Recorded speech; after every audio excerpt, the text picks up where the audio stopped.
What are common myths about the Decembrist Revolt? What are some common myths about the Decembrist Revolt? This event, which took place in 1825, is often misunderstood in various ways.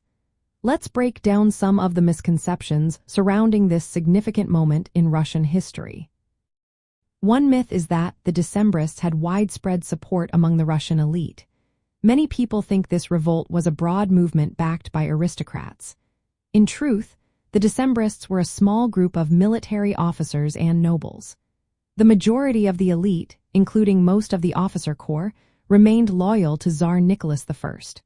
This lack of support played a big role in the quick defeat of the rebels. Another common belief is that the Decembrists were a well-organized revolutionary group. While they are often seen as a cohesive force, their plans were actually quite disorganized. Key leaders like Sergei Trubetskoy did not show up during the uprising, which left many troops confused. The two main factions, the northern and southern societies, struggled to coordinate their efforts, further weakening their chances for success. Some people think the Decembrists aimed for immediate democracy and liberation for the people. However, their goals were more focused on establishing a constitutional monarchy and abolishing serfdom. They did not openly declare these aims during the revolt.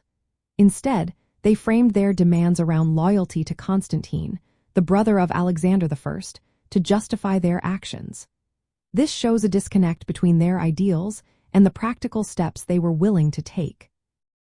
Another myth links the Decembrist Revolt to the 1917 revolution, suggesting that it was a precursor to that major event. However, the 1825 uprising lacked the mass participation and socialist ideas that characterized later movements. The Decembrists were more elitist in nature, which sets them apart from the broader revolutionary movements of the early 20th century. Lastly, many romanticize the Decembrists as noble heroes.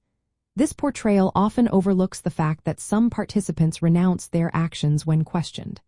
Their plans even included regicide, which is often left out of heroic narratives. The idea of them being morally infallible emerged later, largely due to sympathetic literature that countered official views that labeled them as misguided. Understanding these myths about the Decembrist Revolt helps clarify the complexities of dissent and power within the Russian Empire.